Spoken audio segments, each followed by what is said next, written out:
তুমি আমাকে ময়দা সুন্দরী বলতে পারো, বাট ফাউন্ডেশন মাখার পর কেন তুমি আমাকে ময়দা সুন্দরী বলবা? আমরা মেয়েরা মেকআপ করলেই একদল মানুষ এসে বলে আমরা নাকি আটা ময়দা মাখছি। তো আজকে আমি আটা দিয়ে একটি মেকআপ লুক ক্রিয়েট করি।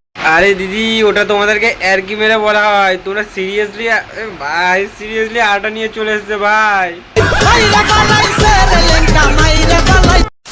পানিও আছে, তো এটাকে ফাউন্ডেশনের মতো বানাতে হবে, না হলে এটা তো মুখে বসতে চাইবে। আরে দিদি, মুখের মধ্যে সব সাদা জিনিস চ্যাট করে আটকে যায়।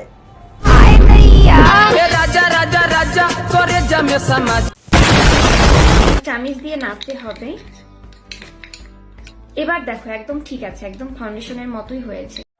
এই আটাটা কেমন যেন চেনা চেনা লাগছে। আসলে এটা কি হচ্ছে, সমস্যাটা কি আমি বুঝতে পারছি না। কিচ্ছু হচ্ছে না, সেই আমেরিকার কথা মনে পড়ে যাচ্ছে। America America Naughty America. হাত দিয়ে আমি এখন আইলাইনার লাগাবো। ও ভাই, আটার উপরে লিপস্টিক, তার উপর আইলাইনার, ভাই আমি তো এবার পুরো ক্রাশ খেয়ে যাবো। দাঁড়া দাঁড়া দাঁড়া, চশমাটা পরে নি। আমি যে তোমার ছান ছান ছান, শুধু যে তোমার ছান ছান ছান।